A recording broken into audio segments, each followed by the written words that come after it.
I'll never forget the way the morning light found the broken ends of my fence and turned them into knives. Splinters caught the sun like they were trying to cut it. 42 clean saw marks on posts I had set with my own hands. Not storm damage, not time or rot. Blade work, deliberate, fresh, the kind of sharp that snags your skin when you reach out, confused, hoping you're wrong and knowing you're not. Hoofprints dotted the soil, heading off in a long, unsteady river of panic, the way a herd runs when the night has hands. For a while I just stood there with the taste of metal in my mouth, counting cuts and swallowing curses, listening to the quiet that comes after someone steals your breath. Then I looked up and saw tire tracks turning wide at the road, deep lugs, fresh edges, the tread of a truck that didn't belong to me, and something hard inside me turned to stone. Karen always said the word community the way a banker says collateral. She wore it like her visor tilted down, shielding her eyes, daring you to look up and meet them. Clipboard tucked into the crook of her elbow. Parking that glossy white SUV halfway into my gate-like possession was a matter of bumper placement. She'd been circling for months, testing the wire, testing me, taking pictures like the land owed her angles. Once I heard her tell someone on speaker that my pasture was unsightly. Unsightly because the grass had the nerve to grow like grass. Unsightly because the paint on my barn was the color of sun and dust instead of something brewed in a homeowner's manual. Unsightly because my world didn't clap when her rules entered the room. I'd laughed then. Quiet because men who live with animals learn to save their noise for when it matters, but there's a difference between talk and touch. Talk is air, touch is sawdust in the blood. I followed the prints until the pasture gave way to open scrub. On a piece of torn paper snagged in the Weeds County Cleanup Day pamphlet, the HOA seal stamped at the top like it could pin the world to a corkboard. I folded it once, then folded it again, until it was small enough to become a reminder and big enough to be evidence. People like Karen love symbols. It's not the thing itself, it's the performance of owning it. She brought a slideshow to a meeting once, pictures of my fence after a windstorm, me with a hammer and a post driver, sweat stringing off my jaw like I was guilty of being alive, and spoke about standards as if the land had asked for them by name. I'd stood in the back and let her words try to climb the room. There is a kind of power in silence, but it only works if the truth belongs to everyone. That night, it didn't. Her smile did. The next week, letters began to arrive, white envelopes with black type that thought it was a badge. Failure to comply, it said. And failure to comply, it said again, as if repeating the phrase might invent jurisdiction. It would have been funny if it hadn't been tired. I burned the first 2 in an old coffee can and let the smoke wander away with my patience. The third I kept, not because it mattered, not because anything written about fence color uniformity could matter out here where color is what the weather says it is, but because you keep paper when you know paper will one day be a sword. I wrote a date in the corner and slipped it in a file I hadn't opened in years, a file that smelled like old glue, old ink, old truths that were older than anybody's meetings. Humiliation eats slow and quiet. It doesn't blow your door down. It sands your floorboards until you wake up one day standing on a hole. He can't even control his cattle. I heard at the feed store, somebody whispering low but not low enough. Whole herd on the road. The story sprouted extra leaves, as stories do. Bulls snorting at school buses. Calves crying at porches. Karen shaking her head. Soft, sad, and performative, the way people do when they want to soundtrack your life for you. A man I'd known for 20 years wouldn't look me in the eye. Another shrugged as if every fence breaks itself. I tightened my jaw until my teeth clicked. You can't regulate what you don't own, I told the counter. The counter kept my secret at the meeting. I did speak. Not like a preacher, not like a politician, not like a man who wanted anything from them. Just a person tired of being asked to kneel to a sign. There's a line at the edge of my ranch where the posts change and the soil rises. I know it because my father knew it, because his father marked it with a surveyor whose name and numbers live in a book that lives in a drawer that lives in a building with cool air and fluorescent lights. My land is not your land, I said, plain, because some sentences earn their own gravity. Karen lifted her chin and smiled with all her teeth. We'll see about that, she said. It was the sweetest threat I'd ever been offered.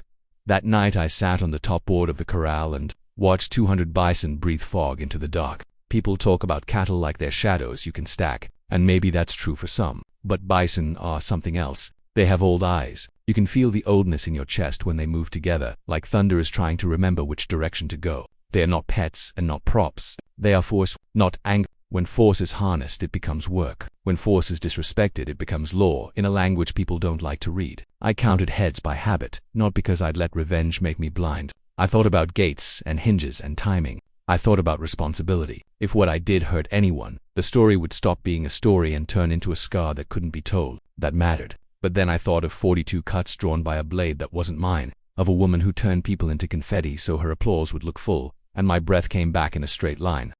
Preparation wasn't a plan so much as it was a way of standing up. I checked hinges until they swung quiet. I left a line of feed in places I usually didn't and watched how the herd learned that pattern, how they drifted, how they gathered, how they waited without knowing why waiting is a thing. I oiled a latch until it didn't squeal because some machine should not be the loudest thing in a night. I drove past the HOA office at noon 2 days in a row, beige walls pretending to be stone, a pride banner drooping from a pole like it was tired of its own optimism, an exit door nobody used. The slope behind the parking lot settled down into the field like an invitation somebody thought they hid. I didn't need blueprints. I have eyes, and I have lived long enough to know how to follow what ground is telling me.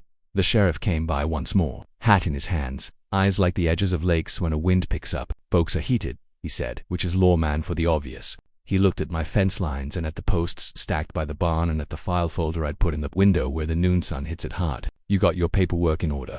he asked. I smiled, the kind of smile a man has when he's already measured twice and cut once.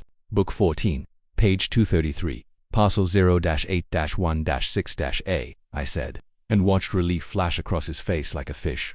"Good to have it," he said. "Good to have it," I agreed, because in this county, truth has learned to dress in ink. Thursday.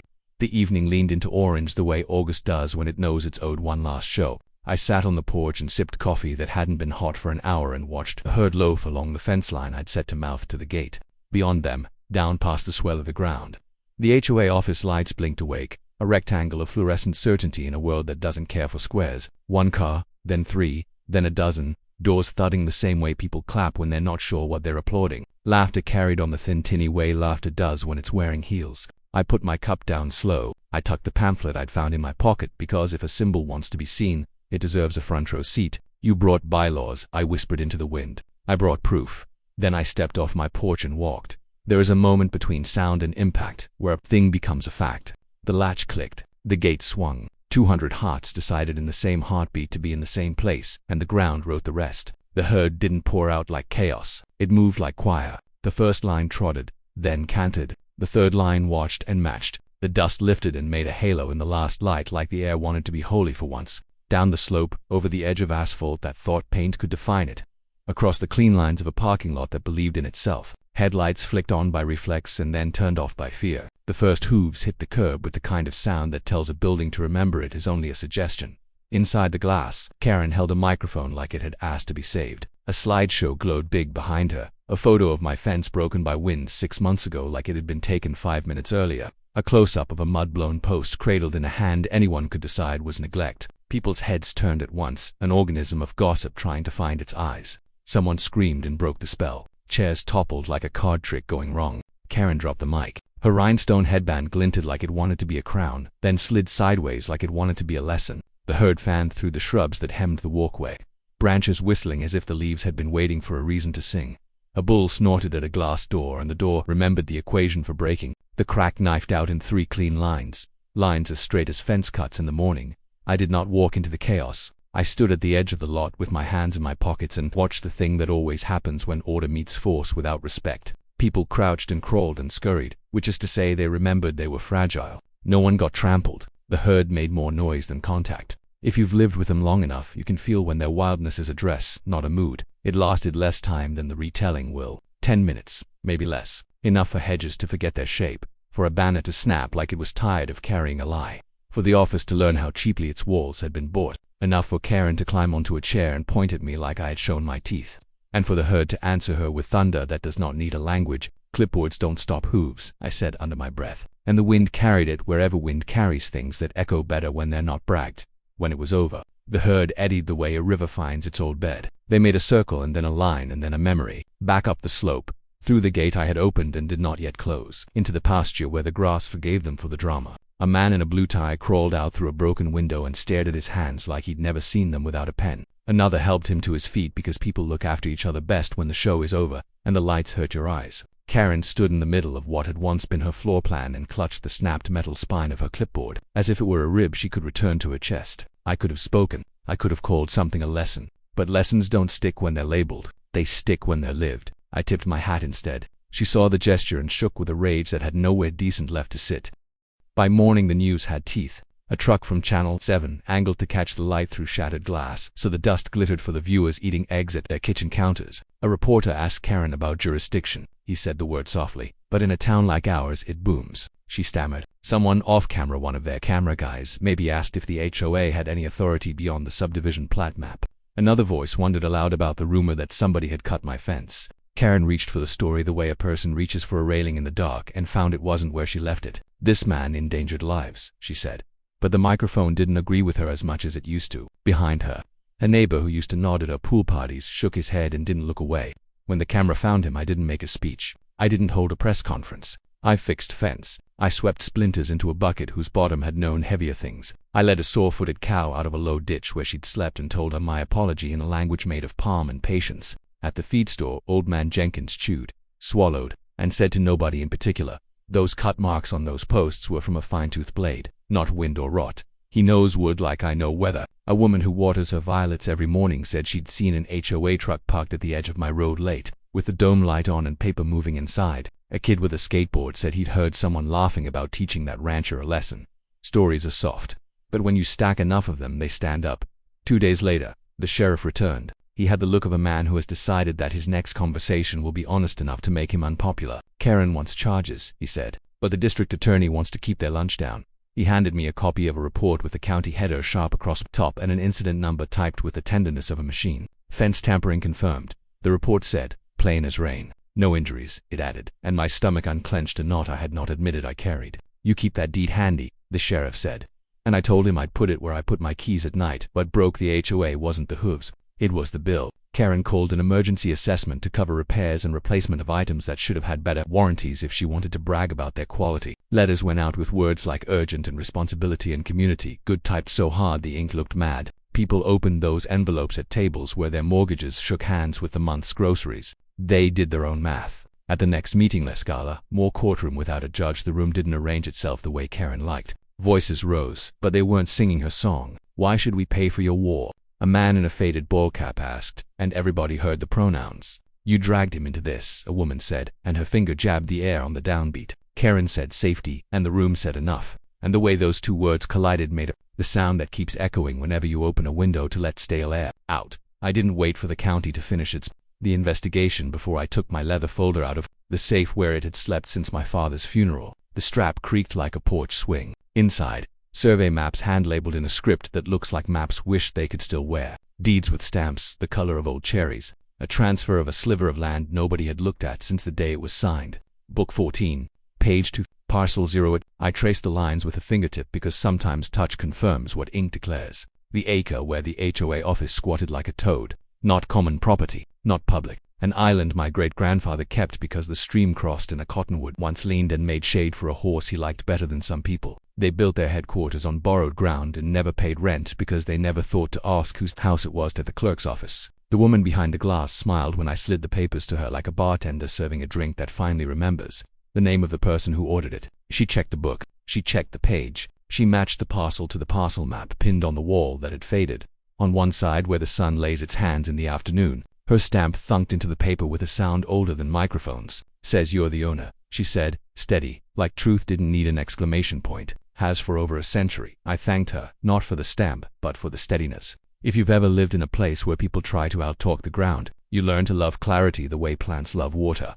I found Karen pacing the lobby of the beige building that wanted to be a courthouse when it grew up. Her visor was back on like armor borrowed from a younger war. 2 board members remained like wall art that hadn't gotten the memo. I laid the papers on the reception desk whose surface carried a tiny nick from the day they'd tried to drag a filing cabinet across it and learned about gravity. "You'll want to read this," I said, "because I'm not cruel." She snatched and scanned and color drained like a sky before a fast storm. "Forgery," she said, "because denial is a reflex." "No," I said, "family." The board members leaned in like they were reading a horoscope that suddenly got specific. "We can't find a deed," one of them said, and I admired him for learning a lesson in public. "You've got 30 days to vacate," I said, not loudly, not softly, just like a clock dot. The next month looked like a memory moving out. Trucks backed up to doors that weren't built for trucks. Boxes swallowed paper that once thought it was purpose. A file labeled landscaping violations, active slipped, spilled, and spread on the pavement like confetti printed with apologies. A woman I'd seen at every meeting carried a potted plant to her car like she was rescuing it from a flood. The pride banner never got Someone folded it badly and left it on a chair. The word community creased across the U so it read like a question. Residents climbed the curb and watched and didn't hide their faces from one another anymore. Some smiled at nothing, some shook their heads, some put hands on hips and breathed deeper. like ribs finally had room. On the last day, Karen stood in the doorway with an empty clipboard pressed to her ribs like it could keep her from feeling the hole there. "You'll regret this," she said, as if prophecy would bend the road. "You destroyed everything." I thought about 42 saw cuts. I thought about a boy with a skateboard telling a story he shouldn't have had to know. I thought about a bull's breath fogging glass and not breaking the heads behind it. "No," I said, "you destroyed everything." I just turned on the light. Her eyes burned and then dulled. She walked to her car like her ankles hurt. When she pulled out of the lot, she didn't glance in the rear view. There are some mirrors no one wants to look into twice. I didn't tear the building down, not because it deserved to stand, but because I wanted the sky and the wind and the people who pass to remember what happens when paper tells the truth and people don't. I posted a small sign at the edge of the acre. "Nothing fancy, nothing cruel, just a parcel number and a date in a single sentence. Laws guide people, deeds bind land."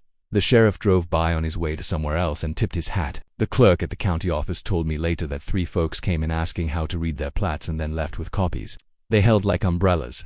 The feed store stopped whispering. It started talking. "Paperwork beats power trips," Old Man Jenkins said, and the boy with the skateboard said it back to him like a chorus. Sometimes culture is just a sentence we agree to sing. I rebuilt the fence with posts an inch thicker than before. I didn't paint them. Sun will do its slow work and rain will have its say, and both are better at choosing colors than I am. The herd settled back into their rhythm. They graze like giants, pretend they're small, and then, when they lift their heads together, you remember you live on Earth. At dusk, I sit on the top rail and breathe dust and hay and what's left in the day. My phone lights up sometimes with new messages. Folks send me their stories. Gates move to feet at night. Letters with fines printed on borrowed authority. Smiles delivered with the back of the mouth. I read them all, because it's easier to stand when you know who's standing too. I don't regret opening the gate. Not because of the spectacle. Spectacles fade. People move on and call new things outrageous, but because of the symbol. They cut my fence to take my dignity and got a parade of proof instead. I don't recommend Bison as a strategy. I recommend knowing your lines. I recommend keeping your papers dry. I recommend learning your book and page numbers like the chorus of a song your mother hummed. You don't win with volume. You win with gravity. You don't win by shouting. You win by showing. You don't win by clipboards and by. You win by work and time and the kind of patience that outlasts scandal. When somebody tells you that you're powerless, they're handing you a mirror. Look in it. See what you've built. Remember that respect can't be demanded with stationery. It's earned in quiet. It's held in ink. It's defended by the way you stand when wind leans on your ribs. So tell me where you're watching from. Tell me what your fence was and who tried to cut it. If you've ever had a clipboard show up at your door and call itself the future, tell me how you outlived it. And if you haven't yet, if you're in the middle of the long night where the laughter stings and the stories turn against your name, hold steady. Count your cuts. Oil your hinges. Get your book and your page and your parcel. When the time comes, open the right gate, not the one that hurts people. The one that lets the truth walk out where everyone can see it, and let your actions speak louder than their words.